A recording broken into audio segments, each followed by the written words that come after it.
2,000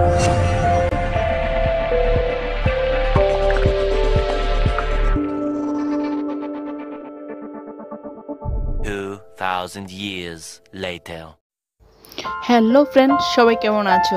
অনেক দিন বাদেই আবার বড় ব্লগ স্টার্ট করলাম। অনেকেই ভাবতে পারো এতদিন কোথায় ছিলাম। অ্যাকচুয়ালি কিছু কাজে ব্যস্ত ছিলাম, তো আজকে সময় বের করে চলে আসলাম আমাদের ত্রিপুরাতে ইন্টারন্যাশনাল যে রেল স্টেশনটা হয়েছে ওইটা দেখার জন্য।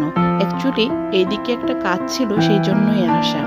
তো এটা দেখতে এসে ভাবলাম যে ছোট একটা ব্লগ করে নিই। অনেক দিন তো হলো তোমাদের সাথে কথা হয় না, তোমরাও আমার ব্লগ দেখতে পাও না, তাই ভেবে নিলাম আজকে চলো দেখাই ব্লগটা। তো খুব সুন্দর ইন্টারন্যাশনাল যে রেল স্টেশনটা হয়েছে। তো আমরা ঠিক বর্ডারের পাশ থেকে আবার ফিরে যাচ্ছি রেল স্টেশনটার দিকে। তো ভিতরে ঢুকবো না, সামনে থেকেই যতটা দেখানো যায় অতটাই দেখাচ্ছি। আরো অনেক কাজ বাকি আছে, তো মোটামুটি হয়েছে অনেকটাই। আর এখন এই রেল স্টেশন বেয়ে রেল বাংলাদেশ হয়ে কলকাতাতে ঢুকে। এখনো পুরোপুরি রেল স্টেশনটা চালু হয়নি, কিছুদিনের মধ্যেই চালু হয়ে যাবে। আর রেল স্টেশনের সাথে অনেক সুন্দর একটা মন্দির দেখতে পেলাম আমাদের ভোলেনাথজির। তো খুব সুন্দর ছিল মন্দিরটাও। আর রেল স্টেশনের চারিদিকটা খুব সুন্দর দেখাচ্ছিল।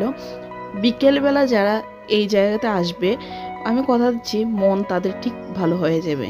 আমার খুব ভালো লেগেছিল ওই টাইমটায় গিয়ে, বিশ্বাস করবে না, মাইন্ড পুরো ফ্রেশ হয়ে গেছিলো। আর রেল স্টেশনটা প্রথম দেখে আমি মানে কি বলবো, অবাক হয়ে গেছে যে এতদিন আমি কোথায় ছিলাম, এই হয়েছে। যাই হোক, ছোট ব্লকে আর বেশি কিছু বলবো না। আজ এবার থেকে বড় ব্লকও আসবে, ছোট ব্লকও আসবে।